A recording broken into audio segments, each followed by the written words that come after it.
Good morning. Really cool to have you all here. I hope you had a good weekend. We're in the second day of a midterm exam set of lab problems, and we'll go over them in a little bit. This Friday is the second midterm. Oh boy, it's a Monday.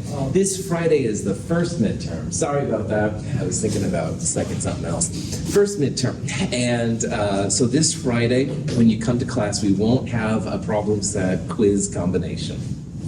But you do want to bring your calculator. There's one type of problem we talked about on Friday where a calculator will be helpful. Bring something to write with, pencil, it's cool. You can bring the note sheet with you, which is just something you'll staple to the back and stuff, and that's fantastic. The organic chemistry lab is due. Annette and I were talking about exam prep 1. This is the first of the exam preps for this class anyway. An exam prep is a one-page double-sided handout where I give you usually about 5 questions. The question's given, the answer's given, and you just show your work going from the question to the answer.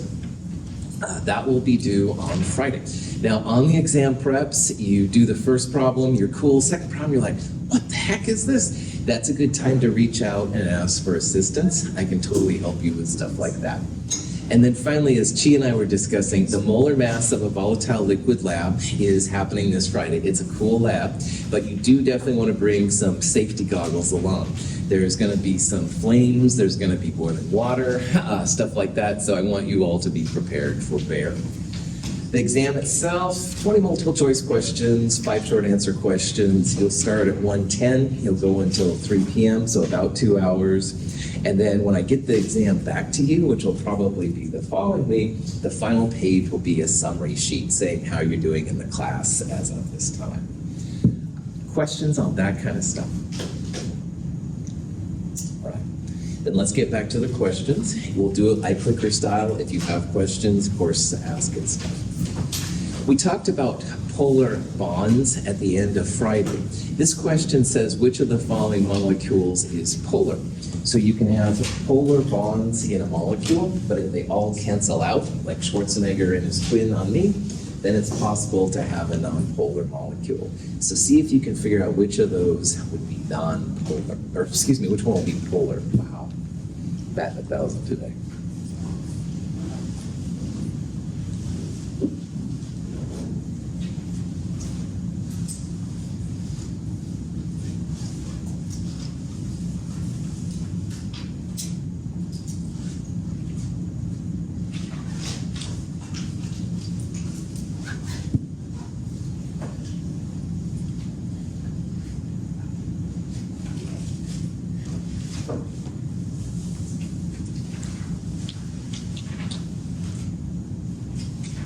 Excellent. It looks like you all knocked this out of the park. The ultimate way to do this molecule would be to draw a Lewis structure. And you want to see what's around the central atom. So if you do boron trichloride, for example, the boron is in the middle of 3 chlorines. If everything around the central atom is the same, all right, and that includes lone pairs, atoms, stuff like that, then the molecule is nonpolar.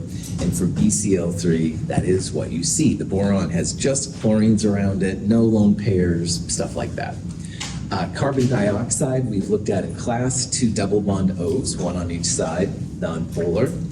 N2 by default is nonpolar because it's 2 atoms that are the same. But what all of you saw correctly was that ClF would be the best one here for being polar. Chlorine pulls differently than fluorine. Fluorine pulls more than anything else, but you can see there's going to be a disparity of polarity.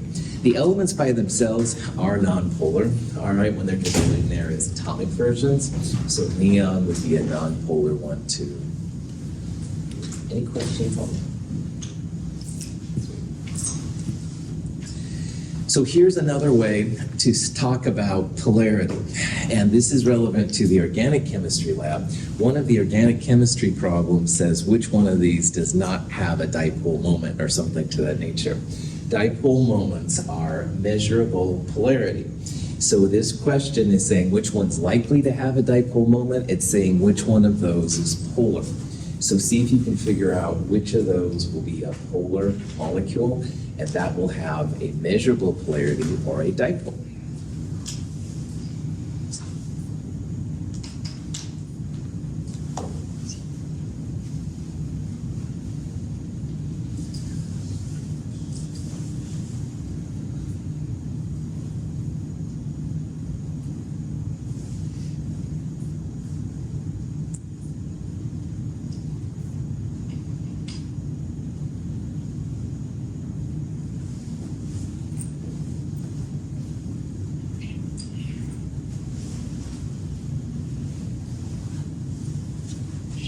draw Lewis structures. Yeah, that's totally cool. Drawing a Lewis structure is the ultimate way to knock this out.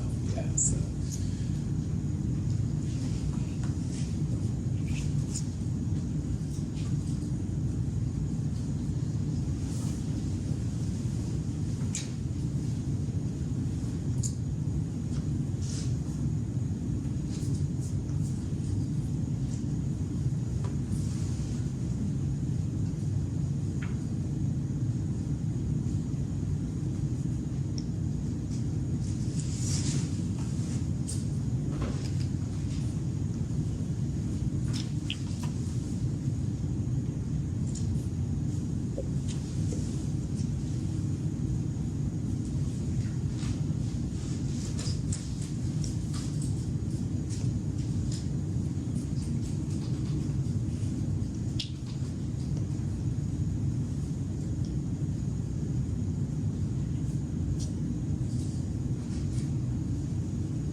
There are several ways to do this problem.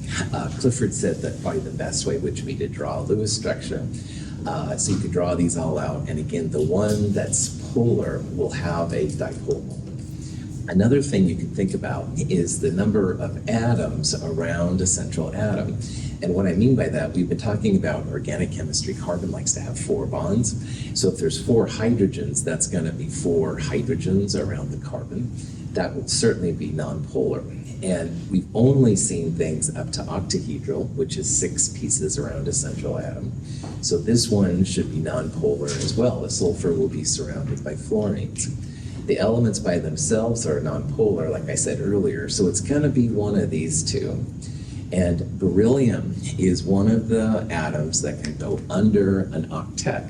We saw how boron and aluminum can go 3, and beryllium can even have just 2. So when you draw this Lewis structure out, the beryllium is literally in the middle of 2 fluorines, and it has all the pieces it needs, formal charges of 0.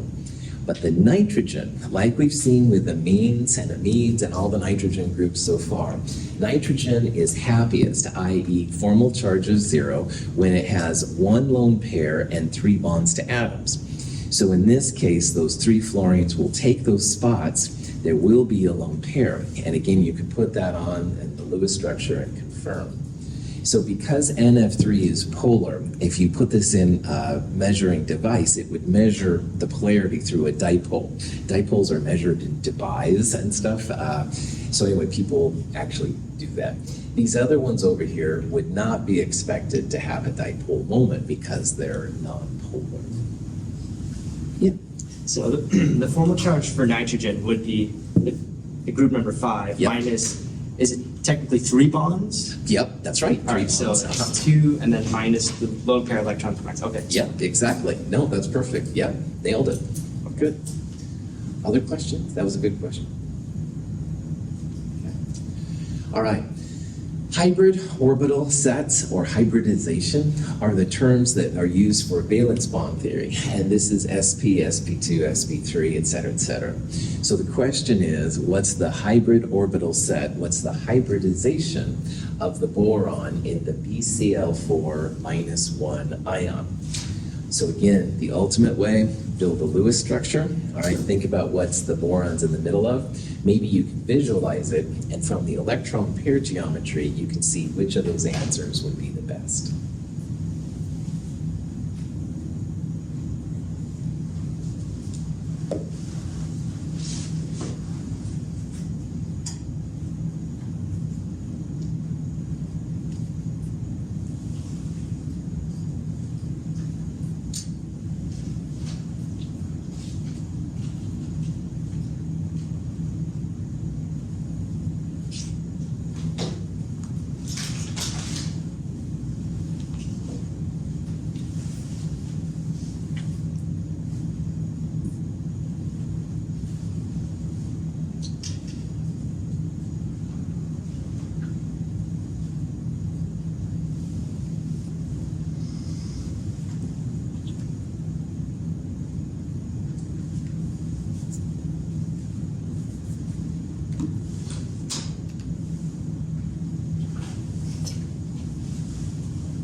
Excellent. Y'all are hitting it out of the park. So again, on this one, this is kind of a strange ion, but you can draw the Lewis structure.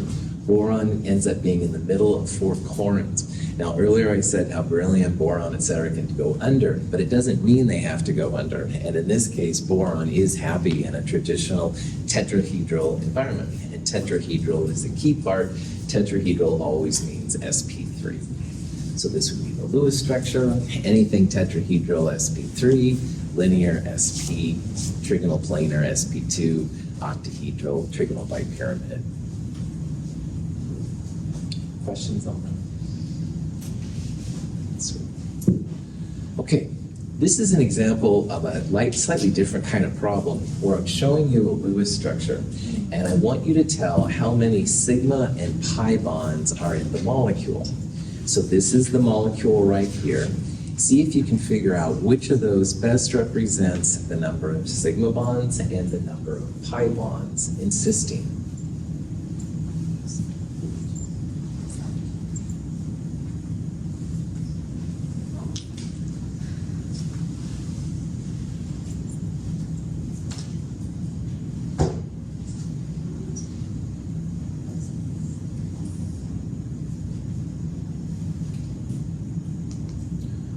One hint, a double bond is a sigma plus a pi bond.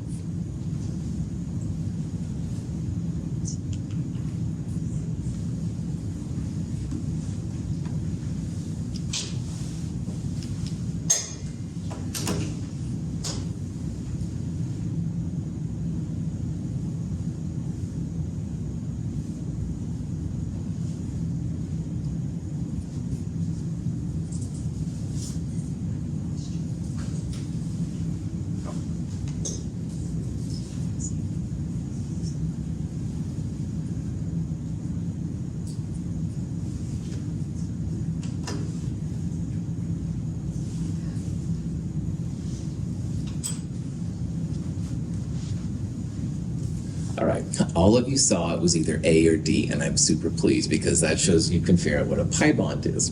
And this question more or less is about thinking about what a Lewis structure tells us. Now, a double bond is literally 2 hands shaking, all right? And poor Cliff has had to do this with me so much, man. The first bond in a Lewis structure is always a sigma bond.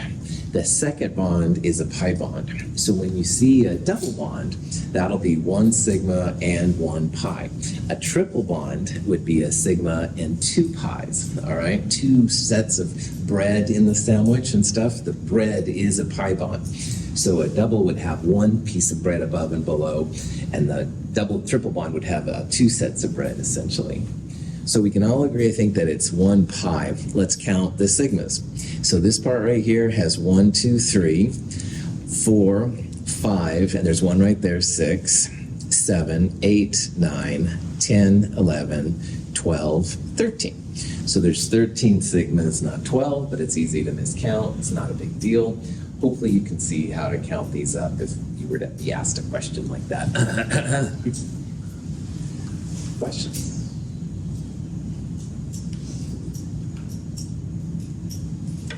Here's another problem. Same cysteine molecule, but I want you to think about now the bond angles. So there's angles 1, 2, and 3. 1 would be the HSC. Angle 2 would be this OCO. And angle 3 would be an HNH. And see if you can figure out what those bond angles would be.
The electron pair geometry around a molecule is really important to chemists, and it tells two things which are relevant here.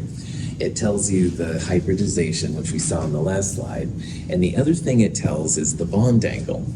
Now, a Lewis structure can be drawn in a whole bunch of different ways, but a Lewis structure just tells where the electrons and bonds are relative to the atoms, and it doesn't usually have information on how what the molecule looks like. So you have to interpret these to figure out what's going on.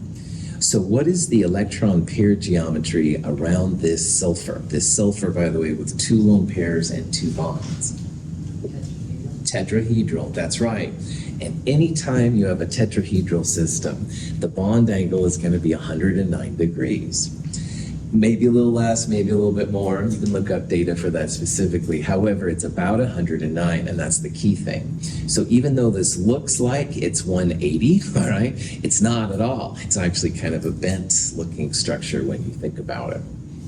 Now, this nitrogen in angle 3 has 1, 2, 3 bonds and a lone pair, so 4 clouds as well. That's another tetrahedral system. So the third one will also be 109, definitely. This is the one that's a little bit different because we have 2 single bonds and a double bond. Now, double bonds, triple bonds, lone pairs, they're all one big cloud. So around that carbon, you've got 1, 2, 3 electron clouds trying to get as far apart from each other as you can. What's the bond angle around that kind of carbon? 120. 120, that's right. The double bonds are trigonal planar, all right? And so this would be a double bond and 2 singles trigonal planar. So we'd have 120 degrees around that particular angle right there. So 109 and 109 because they're tetrahedral, 120 because this is a trigonal planar. If you had a linear thing, it would be 180. Any questions on that? Now, here's a question where a molecular orbital is probably the way to go. And in this question, it says, we've got an electron that's being lost from nitrogen, N2. And the question is, what's the bond order of N2 plus? And it'll be one of these examples right here. You might be able to do this without molecular orbital theory, but the intention of this problem is to think about it from an perspective. So see what you can do. We'll talk about it here in a little bit.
So here's MO versus valence bond Lewis structures. First of all, when you make a Lewis structure for something like N2, N2 is in group 5, so there's 5 valence electrons, and there's 2 of them, that's 10 or 5 pairs. And there's not really a central atom, but you can put the nitrogens next to each other. 1 bond, 1 of 5, I've got 4 left. 1, 2, 3, 4.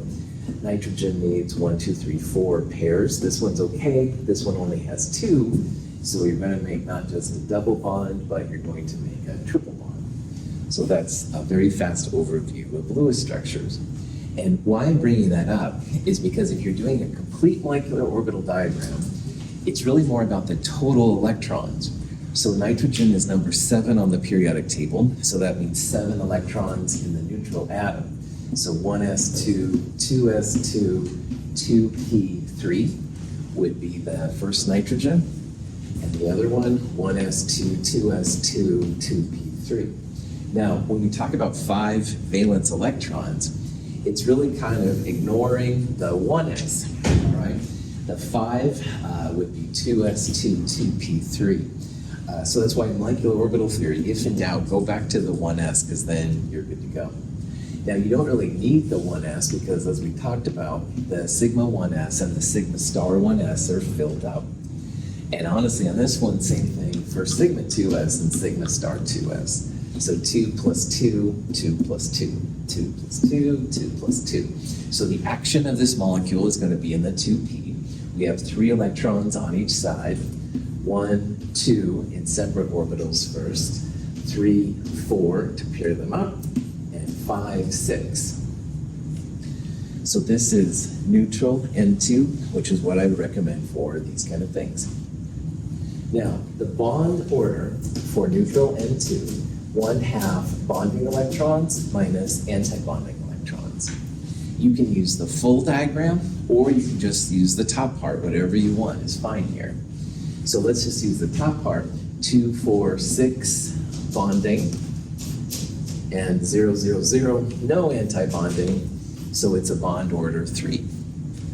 So this aligns really well with the N2 Lewis structure. You've got a triple bond, bond order 3, bond order 3.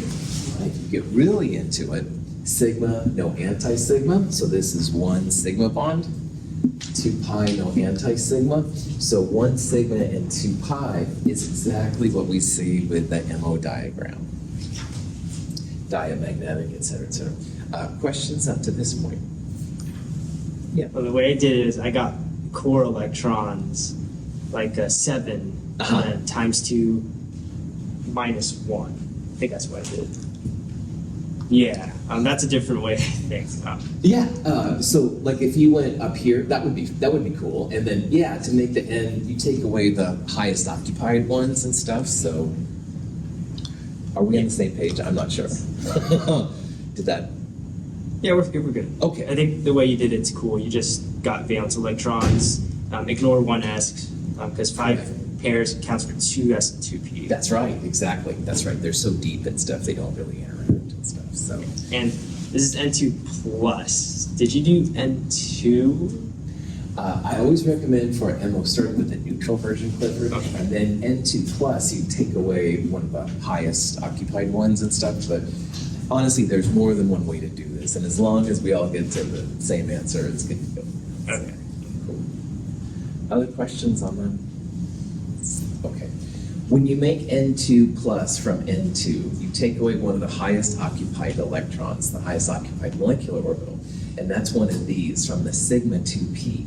It's a bonding electron. So if you take away bonding electrons or you add anti-bonding electrons, it's going to weaken your bond order. So this is the bond order for neutral N2. N2 plus, we'd only have a 5 right there. So 5 minus 0, half of that, it's a bond order of 2.5. All right. Now again, this is neutral N2, much fancier than mine. I just put core down there, or core electrons, because this gets really boring after a while. But this is the shorthand notation, and sigma 2p1 would be like 1 electron right there. So half of 2, 4, 5 minus 0, 2.5, yeah. So when you take one of the electrons away from the middle, you don't also take one away from one of the nitrogens? You can if you want, but the action chi is this part in the middle. All right, so yeah, so I usually just ignore the left and the right and focus on the middle. But if you want to, yeah, you could take one from either side. No problem. Sam? If the question was to draw an MO diagram, Uh-huh. would you want to take one away from the side? I honestly would only focus on the middle part, so good call, yeah. So, yeah, so honestly, once you get this part in the middle built, then the atoms kind of fall away and it's not a big deal. Yeah. Great questions, yeah. It's the middle part is the molecule, so that's why that's kind of cool. So, great questions. Other questions? Okay. N2 plus, diamagnetic or paramagnetic. Now this is the molecular orbital diagram right here. There's a single electron, an electron by itself, an up without a down. Does that mean that it's paramagnetic or diamagnetic? 42. Hitchhiker's Guide to the Galaxy, that was the answer to the meaning of life and stuff like that. Anyway, so that's a stupid joke. Anyways, para. I appreciate it. Hey, I'm glad somebody else gets the joke and stuff. So it's a very funny series and stuff. But anyway, back up, pop that back on, whatever. All right, paramagnetic odd electron by itself is what we have here. All right, neutral N2, when there was a second electron, that would be diamagnetic. Now again, going back to original conversation, for this discussion, only focus on the left and the right. So if you want, you can just, it's probably not worth your time to do it, but you could literally do that.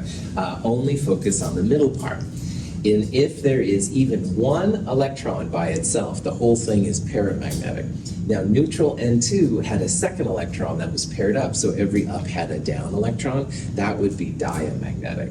But this one is definitely paramagnetic. So, cool. So unpaired electrons, diamagnetic, every up has a down.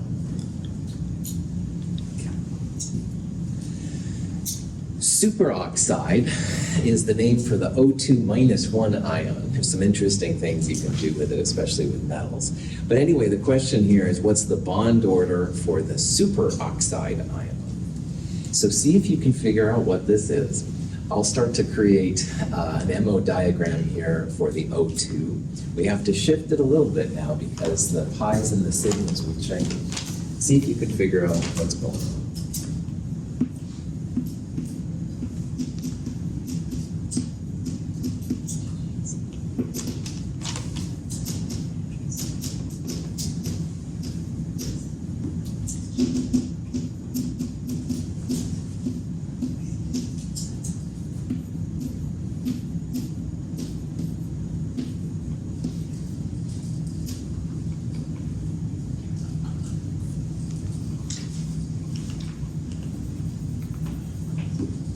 This is neutral O2.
Okay, so when you go to O2, F2, and Ne2, the pi and the sigma bonding flip. So sigma was higher and pi's were lower, but in this diagram, the OFNE or phone, the pi's are higher than the sigmas. In this molecule, the last two electrons each go in a pi star orbital. Hund's rule, put one electron in each orbital. So when you figure out the bond order, and I'll just use the top part here, but you could use the other ones, you would go 6 minus 2. So 2, 4, 6 minus 2, and half of that, bond order of 2. Now, this is the Lewis structure for O2, and it also has a bond order of 2, 1 sigma, 1 pi, and when you do this up, 1 sigma, 1 pi as well. But one of the reasons where MO is really cool compared to valence bond is that MO shows you have unpaired electrons. You've got those ups without a downs. So O2 neutral is paramagnetic, and it does stick to magnetic fields. The Lewis structure, all the electrons look like they're paired. So in the Lewis structure for O2, you don't see the paramagnetism. You'd predict it was diamagnetic. So, MO. But this is about the superoxide. Now, before we took an electron away to make that N2+. Now we're going to add an electron to the lowest unoccupied molecular orbital. And both of these have a spot. You can put them on either side. If you want to add one to one side or the other, that's fine. But again, the exciting part is in the middle. So O2 minus 1 has one more anti-bonding electron. So the bond order would be 1/2 parentheses 6 minus 3, and divide that by 2. It would be a bond order of 1.5. Now this is neutral O2's diagram. You can put the extra electron either side, doesn't matter. The pi star will have now 3 electrons in it. So you'd have then a bond order of 1.5 instead of 2. You're weakening the bond to make the superoxide. Any questions on that? Sweet. Here's an example of taking a structure and making it into a name, all right? And this is a question I had several things over the weekend about. So here's all the different possibilities of it. When you're figuring out the name from a structure, all right, I really recommend that you try and find the longest line of carbon atoms, longest chain, all right? And it may be easy in the middle, but it might be also down here.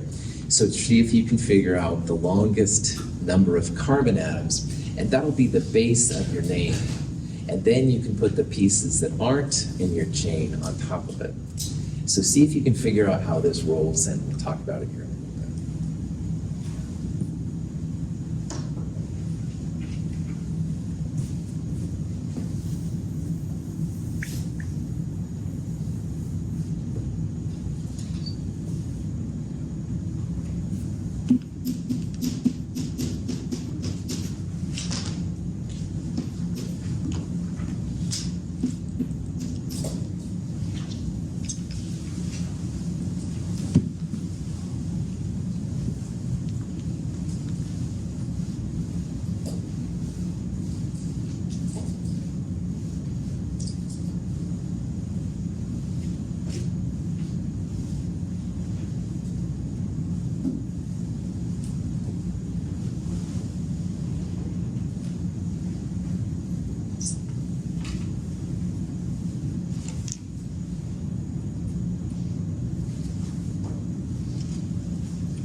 Excellent. All right, you all saw that this was a heptane. Well done. Now again, you look in the middle, it looks like 1, 2, 3, 4, 5, 6, a hexane, like an ethyl, methyl, or something like that. But what you all saw, which was fantastic, is you get more carbons if you include the ethyl group down here instead of that last carbon as a methyl group. So that's where the 1, 2, 3, 4, 5, 6, 7 carbons come from. It's definitely going to be a heptane. Now, in my longest chain, and by the way, notice I just drew the carbons. All right, I find it a little less distracting, but you can't put all the hydrogens in too. But anyway, in my longest chain, there's 1 and 2 methyl groups, 2 CH3s that aren't part of my longest chain. So I also know that this is going to be a dimethyl heptane, all right? Because there's 2 methyl groups that aren't circled in my longest chain. Now, the last part is to figure out the numbers that go along with the methyls. And again, smallest number is also just as important as longest chain. So if you start down here, 1, 2, 3, 4, 5, 6, 7. One name for this could be 3,6 dash dimethylheptane, all right? But when you're learning, it's a really, really, really good idea to number in both directions, especially when you're getting used to how this stuff works. So instead of calling this carbon number 1, let's renumber it now with this carbon being number 1. And if you go this way, 1, 2, 3, 4, 5, 6, 7, the methyl groups now are on the second and fifth carbons. So is a 2,5 dimethyl or a 3,6 dimethyl preferred in structures like this? 2,5. 2,5, that's right. The smaller number is king in organic chemistry. So the very best name for this one is the 2,5 dimethylheptane. Again, it's not that you can't call it 3,6, all right? Chemists could figure it out. On the other hand, if you want to follow official rules, smallest number, longest chain is what you want to do. So here I tried to color the heptane part, and then I tried to show the methanes that weren't, or the methyl groups which weren't inside it. Sometimes people think that it was a no name too, because there are a total of 9 carbons. This would be an isomer of no name. But anyway, why I find this problem really cool is that on the exam prep, the last question, you've got some name that some instructor says was the name, but the noticeable student who's hip figured out that, there's a better name. So to figure out what the actual name is, take whatever the instructor gives you, start with the end, all right, and put those carbons in a row, kind of like I did right here, and then put the other pieces off where the numbers are. And then you can go back and look for what the longest carbon chain is and figure out the name from there. Questions? Here's a compound. See if you can figure out which of these 4 statements is correct. This is the combination of what an isomer is and also what the name is. So see if you can figure out from that information what those are.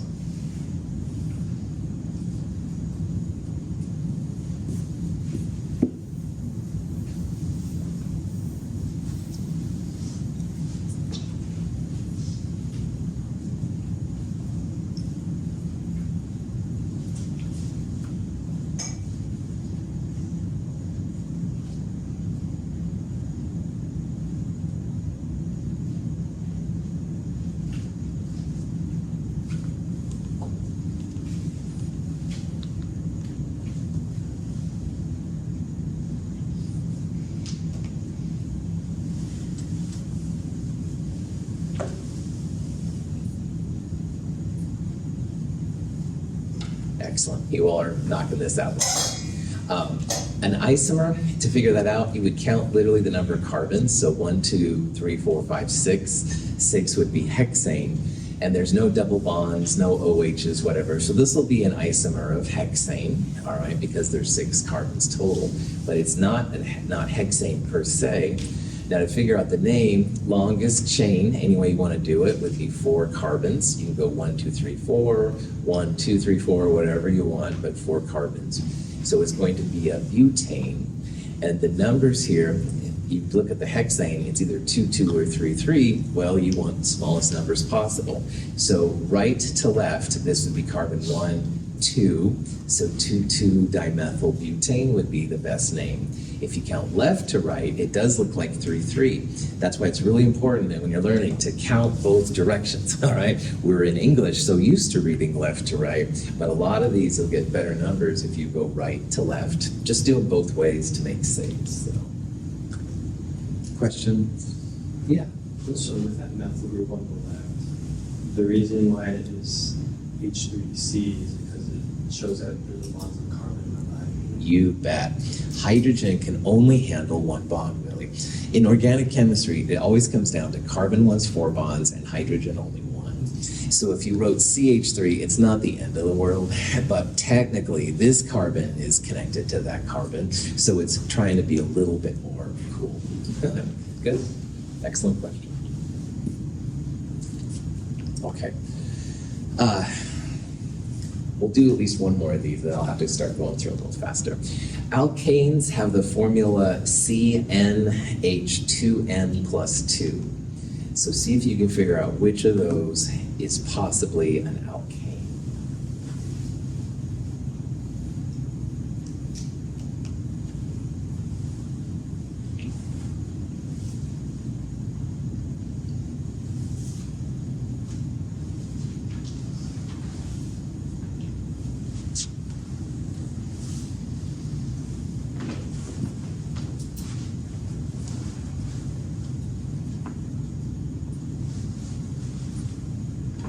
Cool. So how this works, n in this case would be 3. If 3 times 2 plus 2 is the number of hydrogens, then you'd have an alkane. But you can see that 3 times 2, 6 plus 2 is not 8. We have 6 here, so I don't know what that is, but it's not an alkane. Same thing for this. C is the only one that follows that pattern. So if 11 times 2, 22 plus 2, you'd have 24 hydrogens. That would be the way to find if it was an alkane. Okay. These are some naming things. I'm going to go through them a little bit faster. Well, we can do this one. What would be the name of this molecule? And you have 5 different possibilities. So think about what the type of compound it would be. Move from there.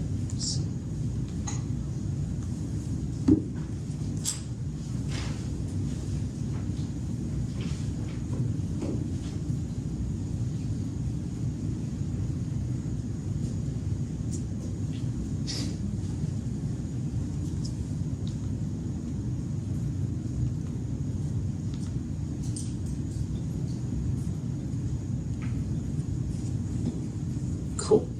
All right. And you look at this molecule, now we have something besides just hydrogens. We've got an OH, and an OH is an alcohol. All right. So alcohols have OHs by themselves. There's 1, 2, 3, 4 carbons. Butane would be the alkane name, but this is an alcohol, so it's butanol. And this is a tempting answer. But in this molecule, there's more than one place that your OH could go. All right, for example, if we took this OH and put it on the end right here, then we could have a different isomer. Like you can't rotate an OH here into an OH right there. You have to break the bonds. So we need some kind of numbering system to tell the two apart. So the very best answer here would be D. Butan-2-ol or 2-butanol, is either way is fine, would be the correct name right here. Butanol could be butan-2-ol. It could also be butan-1-ol. There's 2 possibilities, so that's why the numbering system can be kind of important.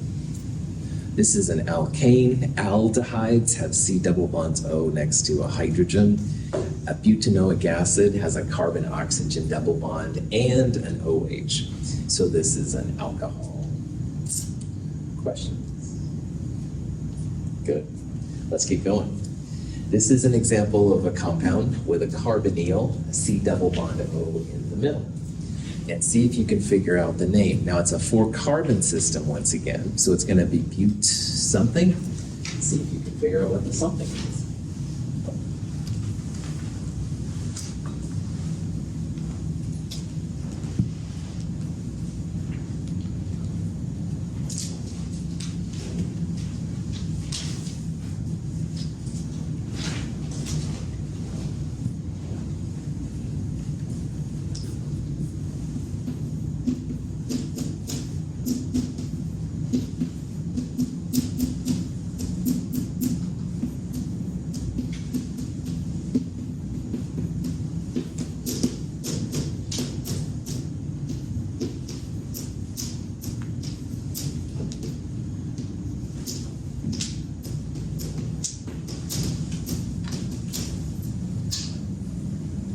There's 3 types of double bond carbonyl groups that we've looked at: ketones, aldehydes, and carboxylic acids.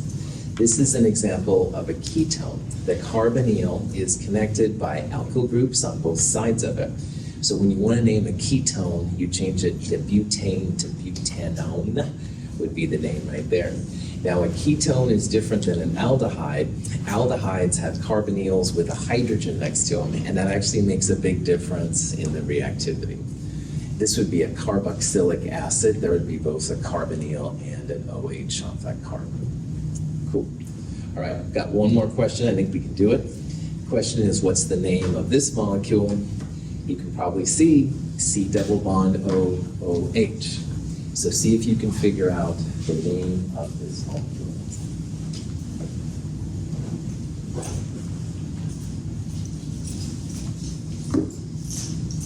Bam, knocking it out of the park. Well done. This carbon system is 1, 2, 3, 4, 5. So there's an extra carbon from before. 5 carbons would be a pent, all right? And because it's a carboxylic acid, you would call this pentanoic acid. You don't need a name. The carbonyl carbon is number 1. Good to go. Any questions? All right. That's it for this review. On Wednesday, we'll start talking about the gas laws and why I want you to bring your goggles on Friday. So we'll do that on Friday. Have a wonderful day.